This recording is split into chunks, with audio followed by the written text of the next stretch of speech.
We all know as parents and as working parents, we want to create good habits that are lasting for our children, but we also, we've got to be realistic. Oh my God, did you see how furious she was when Harry took over there at the end of that answer? So if you're able to share some of that, I would love to hear it again too. Okay. It's all stored up here. Look at that fake laugh at the end. Look at the fake laugh. As soon as Harry interrupts her, she's like, he's talking. He's talking, stop talking. You cannot replace the feeling of a deep guttural belly laugh. An emoji of laughter is not the same physiological response that we need, that our kids need. Seriously, Meghan Markle, piss off. If there is one person in the world who I do not need lecturing me about the fact that I need to have a laugh, it's you. Meghan's plastic surgery, good Lord. Good Lord. Holy mackerel, folks, she has done it again. Meghan Markle, who was debuting a brand new face, delivering a hypocritical and completely bizarre new interview alongside a miserable Prince Harry for Oprah Winfrey with Gayle King, which was designed to drop in the hours before Catherine's major announcement, major message for her 44th birthday, which they knew was coming. Because this had been signposted for some time that Catherine was going to drop this video on the morning of her 44th birthday.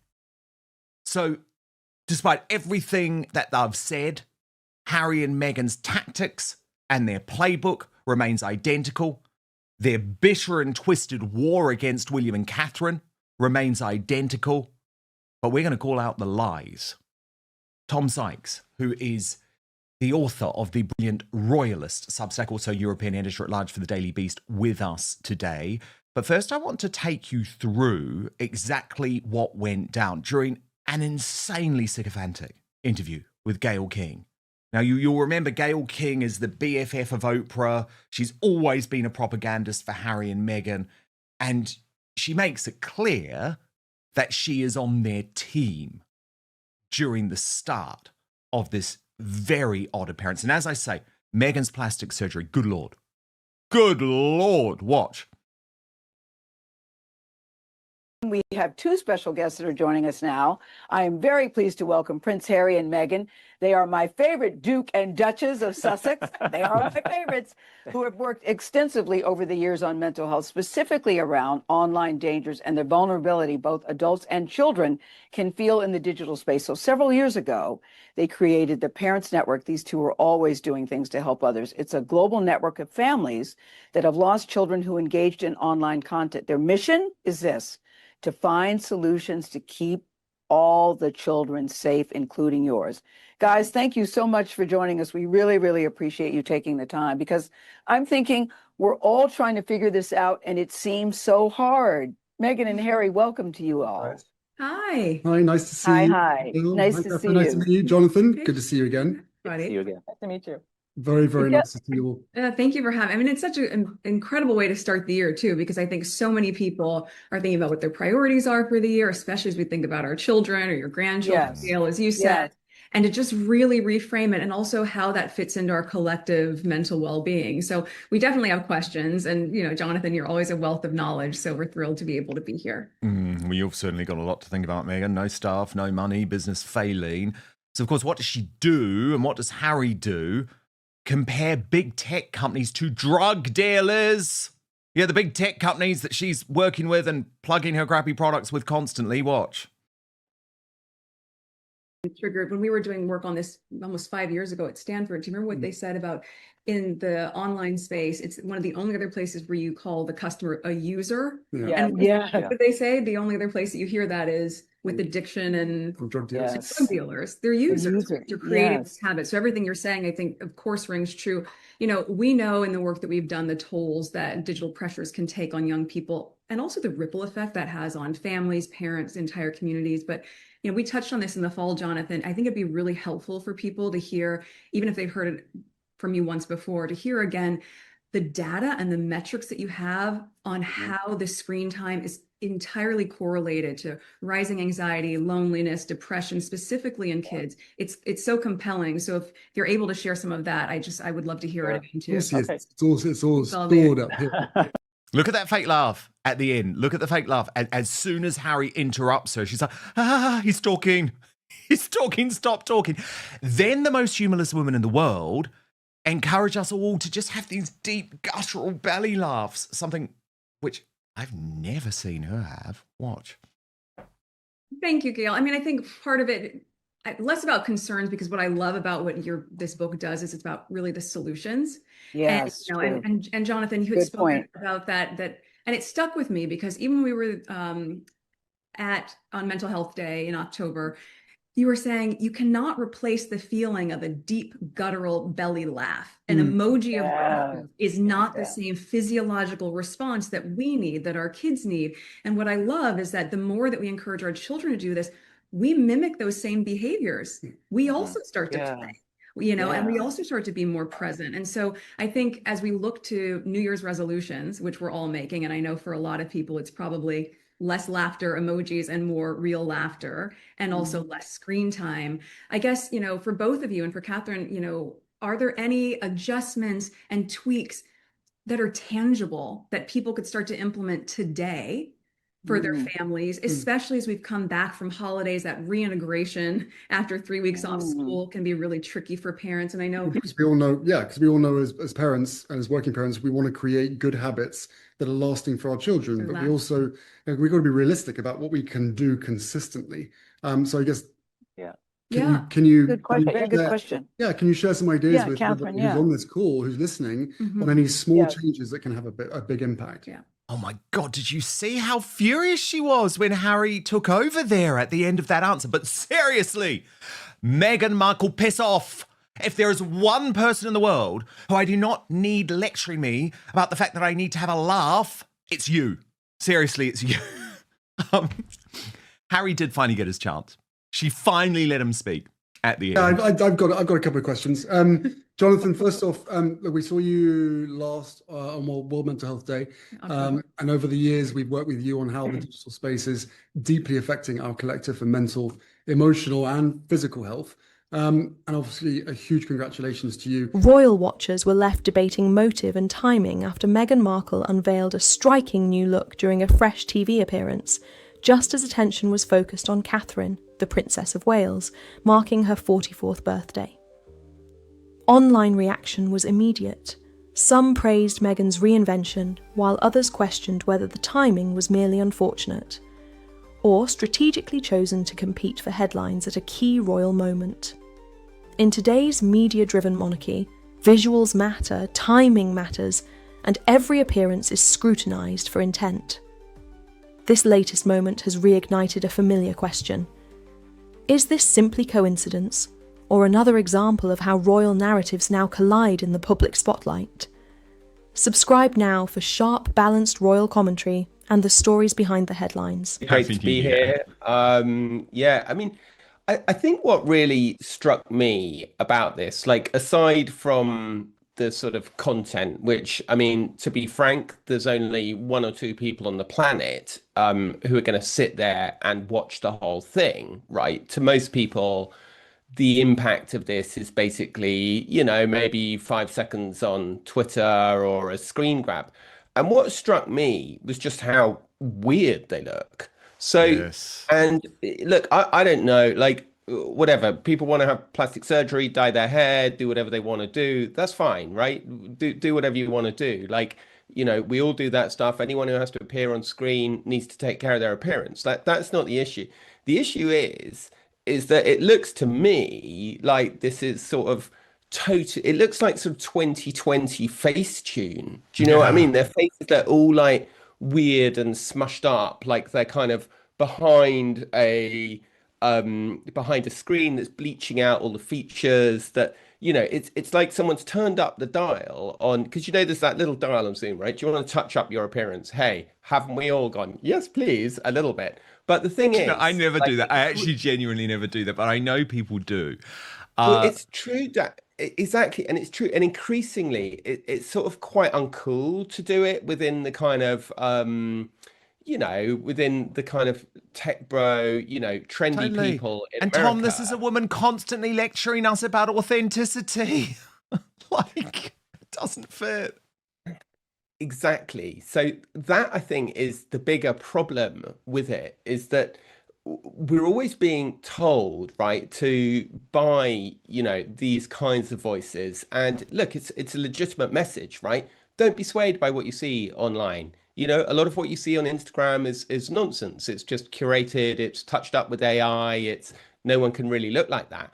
And there they are saying, don't be taken in by all the social media stuff. And yet they're using like massive kind of what looks to me like totally crazy filters, because you can see like his eyebrows are kind of disappearing, his eyes aren't really very clear. Her face just looks absolutely ridiculous. The teeth kind of look like they've been painted on with, Dulux like double gloss. And it's just so incredibly hypocritical. Like, I don't dispute their message, right? I have kids. We're all looking for ways to get them off their phones. We're all looking for ways to get them to engage more intelligently and more sensibly. So are Catherine and William, right? This is like, if you want to ally yourself to a trendy, hip charity, right? This is a good charity to get on board with, because everybody, like, broadly, everybody agrees, right, that we want kids to be kids and enjoy their childhood.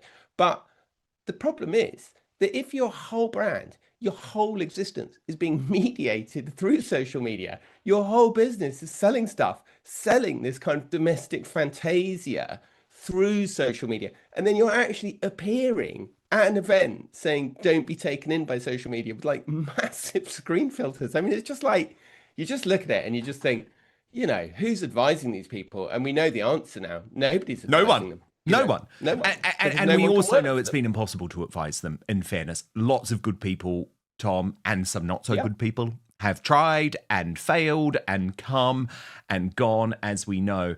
And look, I think if you are literally going to go so far, and it's an extremist position, Tom, to describe internet giants as drug dealers, which is literally what they did, like comparing people who run internet platforms. And look, no internet platform is perfect, right? We all agree with that. But what are Harry and Meghan advocating? They also hate the mainstream media. They also hate the tabloid press. Like, surely the great thing about social media is it's allowed people like you and me to go independent. It allows people like Harry and Meghan to say whatever they want and to deliver their own message in an unfiltered, unedited way whenever they want. Yet they are calling the people who run these companies drug dealers. Now, if you really felt like that, you wouldn't be on there whatsoever, would you? And she is. They are. Fire as ever. Well, that's exactly it, Dan. And of course, there's a kind of superficial, it looks like there's a sort of superficial logic to what she's saying, right? When she says, oh, they're the only people who call them users, like everyone, that's the same terminology as drug dealers. I mean, actually, it's a really ridiculous thing to say, because if you stop and think from like, libraries call their customers users. Totally. Swimming pools call their customers health centers. Do you know what I mean? There's no shortage of companies that refer to their customers as users because they use their products. So it's kind of like that weird sort of like superficially, like you can sort of nod along with this and go, oh yeah, it all makes sense in a kind of AI slop kind of way. But when you actually drill into it and actually use a bit of critical thinking, it's like the whole thing kind of completely falls apart. I mean, the fact that Facebook refers to they're not really, I mean, I would say in a sense, users is an accurate. It's totally normal. It's totally normal because, one of the reasons people don't sometimes like calling people customers as well is because then you're almost monetizing people, if it is a service. So, I mean, the funny thing with them is that clearly someone's told them this and they're like, oh, this is brilliant and we're going to use it. And actually, it doesn't make sense. But Tom, are we seeing a change of strategy here as well? I mean, look, we know that there is really no strategy because all of the people who were implementing the strategy have gone. But for the whole of the past year, we had this professional separation.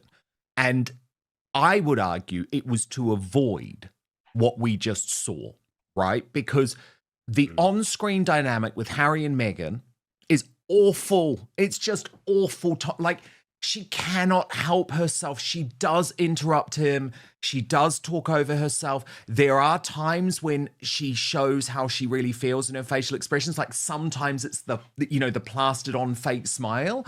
But there was one moment in that interview there where he sort of overstepped her and her face immediately hardened and the smile disappeared. And this is one of the reasons why I think we have seen the professional separation, because the dynamic between these two is just awful. And it's so funny, isn't it? Because when you compare it to William and Catherine, who I would argue really do enhance each other at public appearances, there's a good dynamic. The dynamic between the two of them is really uncomfortable. But the fact that they have decided to turn up for what is really quite a small fry event, right? Like the launch of this book. It's on Oprah, but it's not hosted by Oprah. It's hosted by Gayle King, who's sort of like the understudy. Do you think this means we are now going to see more of Harry and Meghan together as like the professional separation over in 2026, given this is the first thing they've done and it is them together? So- To put this into perspective, we're joined by Tom Sykes of the Royalist Substack, who's been closely analysing how image, influence and media strategy shape modern royal life. According to observers, this isn't just about appearances, it's about contrast. Catherine's low-key, understated public image continues to resonate quietly, while Meghan's approach remains bold, visual and headline-driven.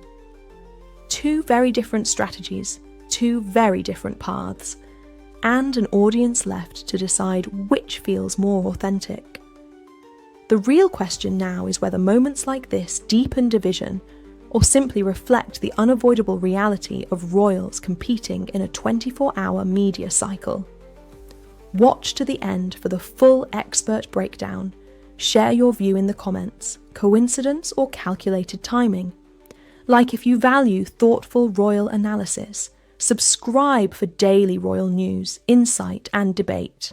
Noticeable, wasn't it? The way it was the two of them peering into the camera, sort of, very badly set up. I mean, the light behind them, this kind of shaft of light coming between their bodies, which anybody would tell you telegraphs does not make you look like you're together. Like even when your guests come on to do this show, your producer says, look, could you move the light around a bit and make yourself look, and so the sort of amateurism of the setup, I think, is one thing. The fact that it's not even really, doesn't even really seem to be a proper camera. I mean, it just seems to be kind of, but it's amateur, but not authentic though. That's what's so bizarre, because it could be quite nice, Tom, if it had have been like them sitting on their couch. Do you know what I mean? Holding up the phone, but it was neither. Yeah. But to your point about isn't it interesting that we're seeing both of them together again? I think that's absolutely spot on, Dan, because I think that the reality is that people aren't going to be queuing round the block to see Meghan. Do you know what I mean? But there is always going to be interest in Harry because, for all the reasons that we know, he's Princess Diana's son. He is who he is. So Harry, love him or loathe him, and don't forget, Harry does have a considerable amount of support. I mean, I was writing this week, actually, it's quite interesting. If you actually look at the polls, he's actually equally popular, unpopular, whichever way you want to put it, as Queen Camilla, right? So there's a kind of reservoir of people who are always going to be, and popularity aside, he does have an ability, people are going to show up to see Harry, that they are interested in him. So I think that Meghan doesn't really have any choice but to try and use Harry to get people to pay attention to her.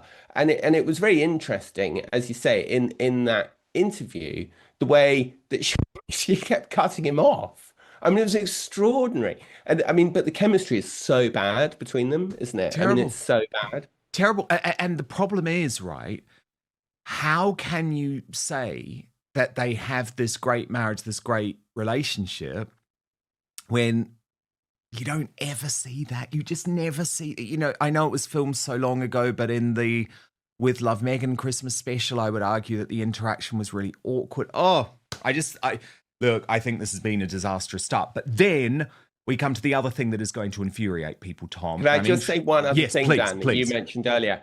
Okay, so the thing about like when Meghan goes, oh, all we want to do is have like a really authentic belly laugh and have a such guttural belly laugh.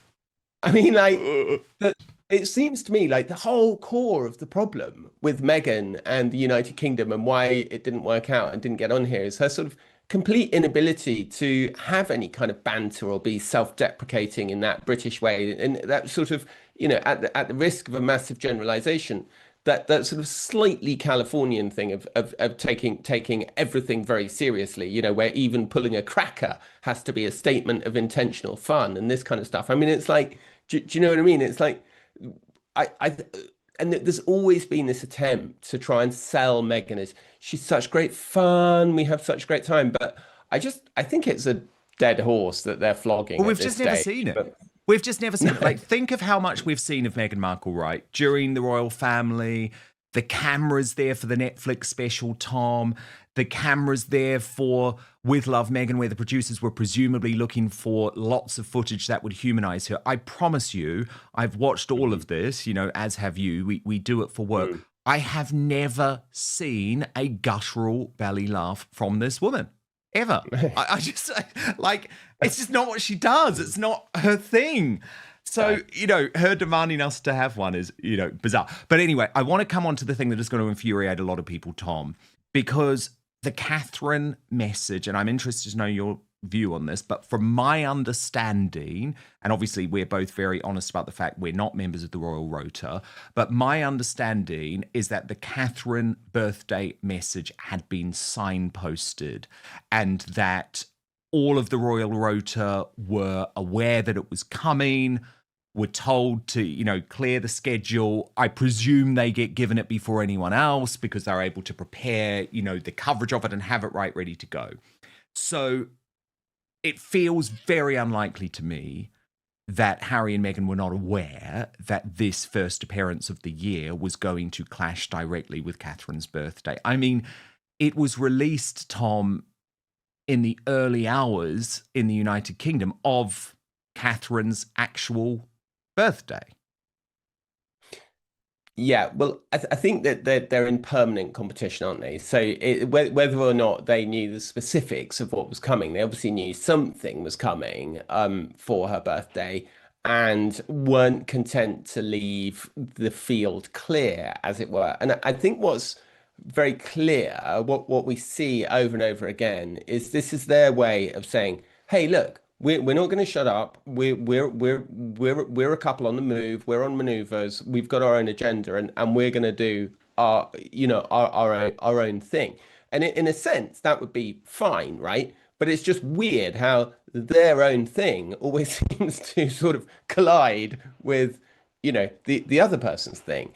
And this is such an old story within royal reporting generally of, you've overshadowed me, I've overshadowed you. And of course, actually, Harry gives a brilliant example of it in his memoir, Spare, where he says that, Charles got very jealous about Catherine going to a tennis club, and this order goes out that she mustn't be photographed with a tennis racket or it'll knock Pa and Camilla off the front pages. So like they know what they're doing. And of course the whole point of the big summit last year where Meredith Maines and Liam Maguire met up with Tobin Andre at the club in London was that they were going to coordinate their grid, they were going to share the grid, they were going to let them know what happened. I mean, I think anybody always knew that who knows these families and how competitive they are and how much, frankly, they dislike each other, and how much the staff dislike each other and how competitive the staff are amongst each other,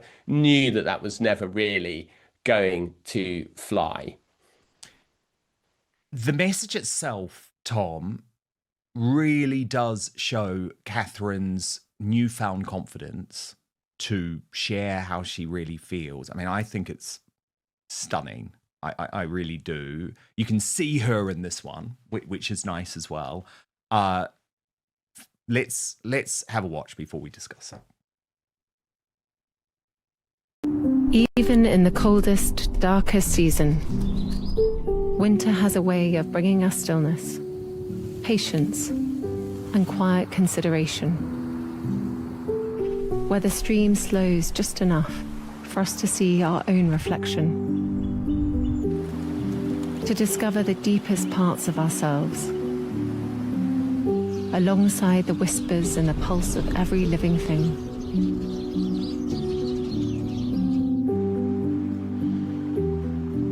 I find myself reflecting on how deeply grateful I am for the rivers within us flow with ease, fears washed away, cleanse and purify,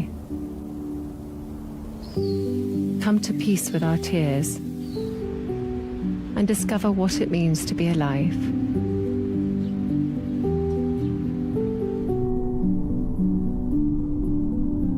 To be at one with nature, a quiet teacher and a soft voice that guides. In memory, helping us to heal.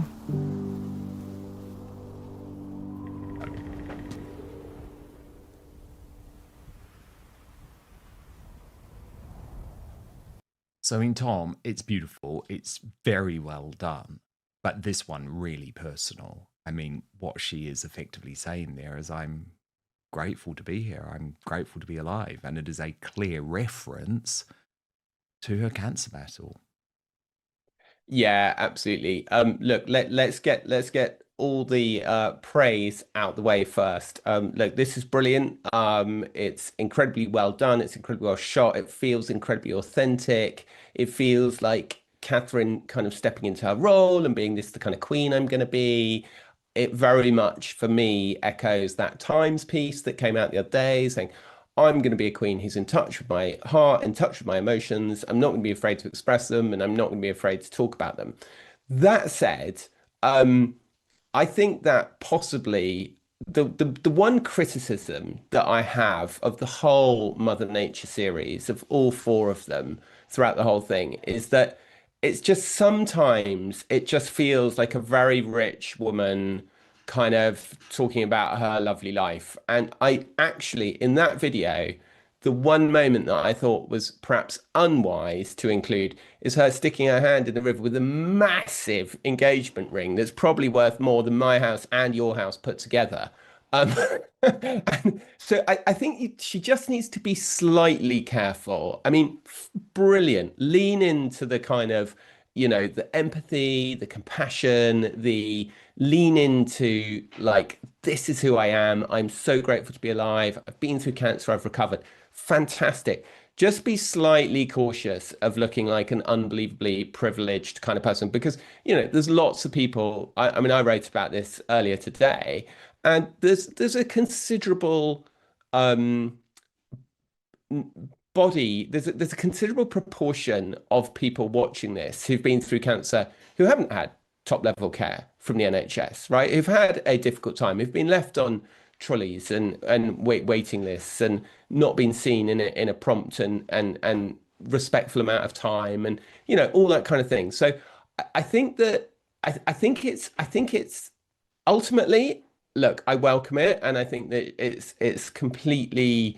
The thing is about it is that despite all that stuff of it slightly looking like a sort of, very privileged rich woman walking through her lovely extensive estate, despite all that, I think because it's so authentic and because she does really speak from the heart, I think that people are kind of going to be able to overlook it. I mean, the reaction that I've seen online has been incredibly positive about it. People saying this is wonderful and they love it.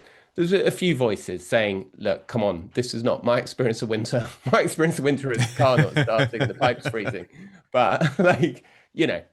Yeah, like but look, the thing authentic. is, cancer is a great level. I mean, I'm not doubting for a single moment that Catherine received top tier treatment. Of course, that is what is going to happen with someone who is a future queen.